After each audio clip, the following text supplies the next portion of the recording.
Hello everybody. Today I am changing a radiator.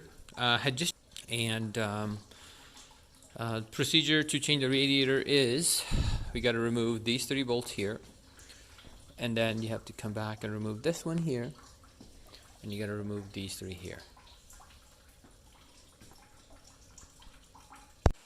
So once you remove these 3 bolts right there, you remove the one on top, you pull this forward. There are 2 bolts down here for the radiator's front support. You take that out. After that is out, you have to remove 10mm bolt from right here. I opened it up already. And this fan shroud has 2 bolts, one on this side, one on this side. You remove those and it slides out. One thing you want to make sure you unplug it, all the connections, pull it forward, and you got yourself the fan shroud out. Right, next thing we need to do is we need to remove radiator hoses. I loosened this clamp already.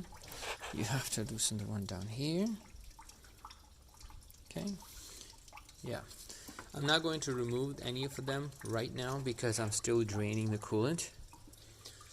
Once the coolant completely drains out, then I'll go ahead and disconnect these hoses and the radiator should come out. The new radiator does have automatic transmission cooler lines, and old one as well, but they're not connected. So I'm going to leave them alone because the transmission cooler is actually in the front, separate. It's no longer built into the radiator. The radiator is connected by 2 bolts, one right here on top, and then one right behind. Right behind here. You can see right there. And what I'm going to do is I'm going to remove these clips here, pull the cover off, and then get to the bolts. So I've gotten the radiator out, transferred the mount parts onto the new radiator, transfer the cooler caps back onto the new radiator, and like I said, there was only 2 bolts holding the radiator down. Behind the radiator you have 2 bolts to hold the condenser in place, and you have to remove those, then the radiator slides out. I'm just gonna try to put in the new radiator. You have to lift this up a little bit like that to go slide new radiator in. Cannot make a video of that because I only have, it requires both hands to install it.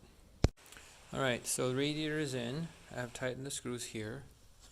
Put the condenser back in. Just connected a radiator hose here. Connected the hose here and this. So you basically reverse everything we did to remove.